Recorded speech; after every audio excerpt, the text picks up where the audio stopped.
शब्द संस्कृति के इस मंच पर आपका स्वागत है।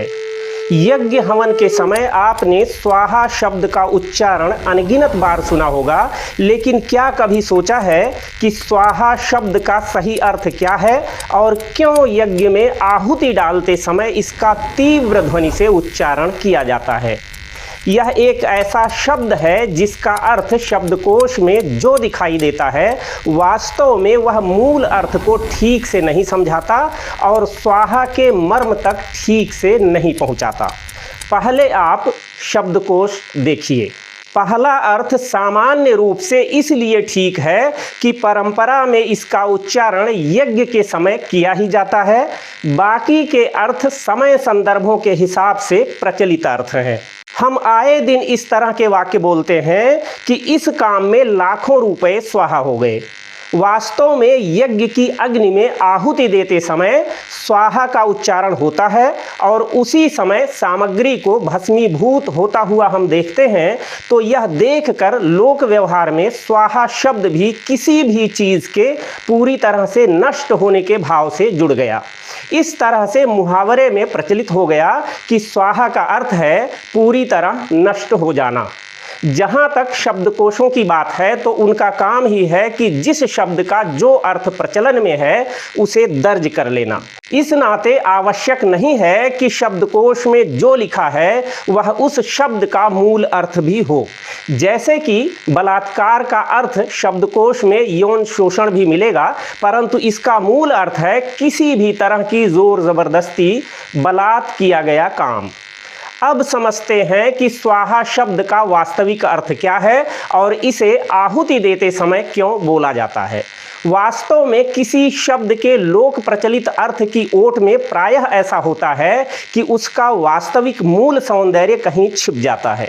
स्वाहा के साथ भी यही हुआ है। यदि हम उपदेशकों या कथावाचकों की व्याख्याओं को सुने तो वे प्रायः इसका अर्थ सुआह यानी अच्छा बोलना अथवा अपनी वाणी द्वारा सत्य कहना कर देते हैं।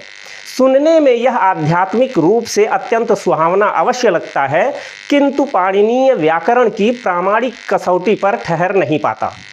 आह शब्द संस्कृत का अव्यय है और केवल कहने या बोलने के अर्थ के बजाय जिन भावनाओं को व्यक्त करने के लिए है वे भावनाएं स्वाहा के मूल भाव को बिगाड़ देती हैं। हिंदी में प्रचलित आह शब्द तो खैर हम जानते ही हैं कि पीड़ा पश्चाताप का भाव प्रकट करता है। तो फिर प्रश्न है कि इसकी वास्तविक व्युत्पत्ति क्या है। संस्कृत व्याकरण और वाचस्पत्यम तथा शब्द कल्पद्रुम जैसे प्रामाणिक महाकोशों के पन्ने पलटेंगे तो पता चलेगा कि स्वाहा शब्द का निर्माण सु उपसर्ग, आ उपसर्ग और ह्वे धातु के संयोग से हुआ है। यहाँ ह्वे का भाव है ह्वें शब्दे स्पर्धायाम च, अर्थात किसी को सादर पुकारना, आह्वान करना, शब्द करना, ललकारना, याचना करना, नाम लेना आदि। हवन और स्वाहा का पास का संबंध इस बात में देख सकते हैं कि हु धातु से हवन बना है और ह्वे धातु से हवन के समय बोला जाने वाला स्वाहा। जब इन तत्वों का परस्पर विलीनीकरण होता है तब उणादि सूत्रों के विधान से यह शब्द निष्पन्न होता है स्वाहा। सु धन आ धन ह्वे धन डा बराबर स्वाहा। सु का भाव है उत्तम, श्रेष्ठ, अच्छी तरह से। दीर्घ आ अंदर तक अच्छी तरह से भरने, आपूरित करने का भाव देता है। ह्वे धातु का अर्थ आपने पहले ही जान लिया है और डा प्रत्यय है। इस प्रकार से स्वाहा का विशुद्ध और मूल शाब्दिक अर्थ बनता है उत्कृष्ट रीति से पुकारना, सद्भाव पूर्वक आह्वान करना, श्रद्धा पूर्वक समर्पण करना, हृदय तल से पुकार कर याचना करना। यज्ञ हवन में देव शक्ति के प्रति हम इसी भाव से स्वाहा बोलते हैं। हवन के समय स्वाहा का भाव होता है यह आहुति देव शक्ति तक शुभ रीति से पहुँचे अथवा सम्यक रूप से अर्पित हो।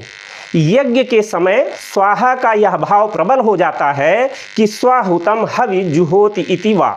यह इस भावना को दर्शाता है कि जिस पदार्थ की आहुति दी जा रही है वह पूरी तरह से परिशुद्ध हो, भावनात्मक पवित्रता में कोई कमी न हो। स्वाहा बोलने के 3 मुख्य उद्देश्य आप मान सकते हैं। पहला है समर्पण की घोषणा।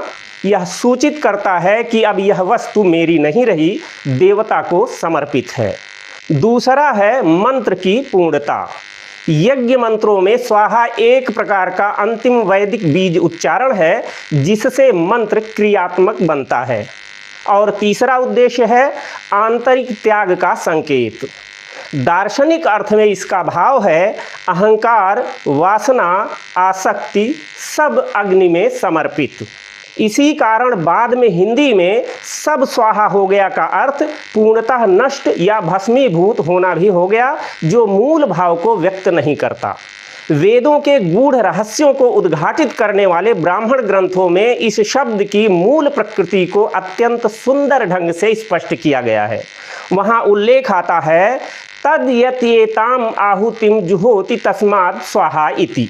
अर्थात जब यजमान यज्ञ की प्रज्वलित अग्नि में हविष्य यानी सामग्री को अर्पित करता है तो वह वास्तव में देवताओं का सुआह्वान यानी उत्तम आह्वान कर रहा होता है। अतः जब हम यज्ञ कुंड के समीप बैठकर तीव्र ध्वनि में स्वाहा कहते हैं तो हम किसी वस्तु के नष्ट होने की घोषणा नहीं कर रहे होते, बल्कि हम अनंत ब्रह्मांड में व्याप्त उन दिव्य शक्तियों को अत्यंत आदर, सत्कार और पवित्रता के साथ अपने समीप आने का निमंत्रण दे रहे होते हैं।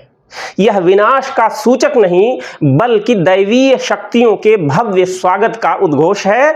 बहुत से लोग जानते होंगे कि पुराणों में स्वाहा को अग्निदेव की पत्नी के रूप में भी व्यक्त किया गया है। इसका प्रतीकात्मक अर्थ यह है कि अग्नि बिना स्वाहा के देवताओं तक हवि नहीं पहुंचा सकती, अर्थात स्वाहा स्वयं यज्ञ शक्ति का रूप है। अब एक अत्यंत महत्वपूर्ण प्रश्न यह उठता है कि इसका उच्चारण मंद स्वर में क्यों नहीं बल्कि तीव्र और ओजस्वी ध्वनि में ही क्यों किया जाता है। इसके पीछे एक गहरा आध्यात्मिक और ध्वनि विज्ञान है। सनातन परंपरा में मंत्रों को केवल अक्षरों का समूह नहीं बल्कि तरंगों का पुंज माना गया है।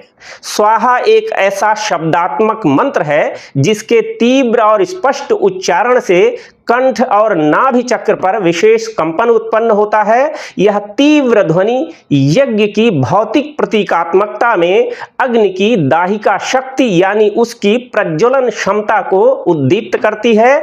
यज्ञ विज्ञान के अनुसार जब तक मंत्र के अंत में स्वाहा की तीव्र ध्वनि तरंग उत्पन्न नहीं होती तब तक उस विशिष्ट मंत्र की ऊर्जा सक्रिय नहीं होती। पौराणिक आख्यानों में स्वाहा को अग्निदेव की अर्धांगिनी और उनकी दाहिका शक्ति इसीलिए कहा गया है। इसका अर्थ यही है कि स्वाहा शब्द का उच्चारण होते ही अग्नि की वह शक्ति जागृत हो जाती है जो स्थूल सामग्री को सूक्ष्म परमाणु रूप में परिवर्तित कर उसे संपूर्ण वायुमंडल में व्याप्त कर देती है। अग्नि पुराण कहता है कि स्वाहा के बिना दी गई आहुति निष्फल हो जाती है, क्योंकि बिना इस विशिष्ट ध्वनि तरंग के वह हविष्य देवताओं तक पहुंचने योग्य सूक्ष्म स्वरूप धारण ही नहीं कर पाता। जो भी हो, पुराणों से बहुत पहले स्वाहा शब्द मूलतः वैदिक शब्द है और इसका मूल भाव वही है जो हमने पहले व्युत्पत्ति बताते हुए चर्चा की थी। बाकी के अर्थ उद्देश्यानुसार भाव विस्तार के रूप है। तो बात यह है कि अगली बार जब आप किसी यज्ञ में बैठें और आपके मुख से स्वाहा शब्द निकले तो लोक व्यवहार के उस संकुचित अर्थ को विस्मृत कर दीजिएगा कि कुछ नष्ट हो रहा है। इसके स्थान पर इस शब्द के वास्तविक भाषाई और सांस्कृतिक गौरव को स्मरण कीजिएगा। स्वाहा शब्द समाप्ति के भाव में सब कुछ भस्मीभूत करने का नहीं बल्कि जीवन में शुभता की प्राप्ति के उद्गम का हेतु उद्घोष है। स्वाहा का अर्थ विनाश नहीं विकास है।